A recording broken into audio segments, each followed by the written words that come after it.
Comme cette année de Shabbat tombe Shabbat et donc il est repoussé à dimanche, il y a quelques dynimes qui changent par rapport aux autres années.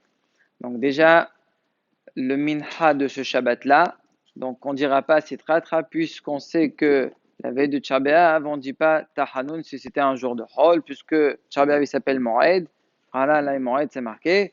Et donc, la veille d'un Moed, on ne fait pas Tahanun. Comme là c'est Shabbat, donc on ne fera pas Sitratra. Ça c'est le premier point.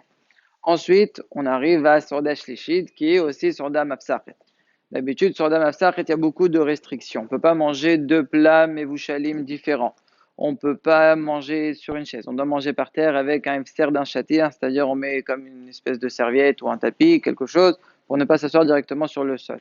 D'habitude, on ne mange pas trois en même temps pour ne pas être mithayev bezimoun. Alors là, tous ces dynimes-là, évidemment pas de viande, ça c'est évident, depuis le Chodesh, mais sauf que là c'est carrément un qaladin, c'est plus minhag. Là tout ça, il n'y aura pas ce Shabbat-là. On pourra manger sur des chaises, on pourra manger ensemble, on pourra manger de la viande, on pourra manger autant de plats qu'on veut, et on pourra même chanter Shiré Shabbat. Maintenant, il faut faire attention que cette Seroda-là, c'est pas comme Seroda Shlishit habituelle où tu peux la terminer même jusqu'à Mosaï Shabbat. Tant que tu n'as pas fait Birkat Amazon, il n'y a pas les dinim. Tu as fait Mosé, la Seroda, les Shechet. Là, pas du tout. Il faudra faire attention de terminer la Seroda avant Shkira Tahama, avant le coucher du soleil. Maintenant, si jamais quelqu'un il a terminé sa Seroda, il a fait Birkat Amazon, et il voit que encore la Shkira n'est pas encore arrivée, il veut rajouter encore un petit verre d'eau pour prendre encore des réserves pour le jeûne, même s'il a fait Birkat Amazon, s'il n'a pas dit clairement qu'il reçoit sur lui le jeûne, c'est bon, il pourra recommencer à boire. S'il a dit clairement, c'est terminé, Qibel Alaw et Taranit. Maintenant, c'est bien, c'est plus une obligation, mais c'est bien de le dire clairement avant Birkat, de dire je ne reçois pas le jeûne. Comme ça, tu ne rentres pas dans les sphérot, dans les dérotes, etc. C'est clair et net que pour toi, le jeûne n'a pas encore commencé.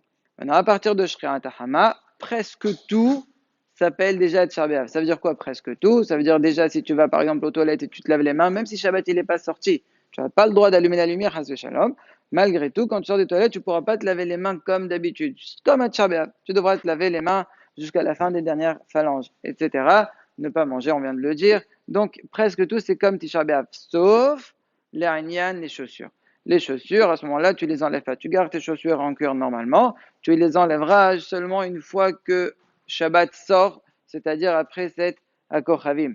Donc c'est pour cela que le Arvit de Motsai Shabbat, qui est en fait Shabbat, il ne sera pas tout de suite à cet Akochavim comme d'habitude. Pourquoi? Parce qu'il faut donner le temps aux gens d'aller changer leurs chaussures, etc. Donc c'est pour cela qu'en général, le Gaba, il dira que c'est un quart d'heure, une demi-heure après la fin du jeûne. Comme ça, les gens, ils viendront avec Big Hall. Il ne faut pas venir le Shabbat avec Big Shabbat.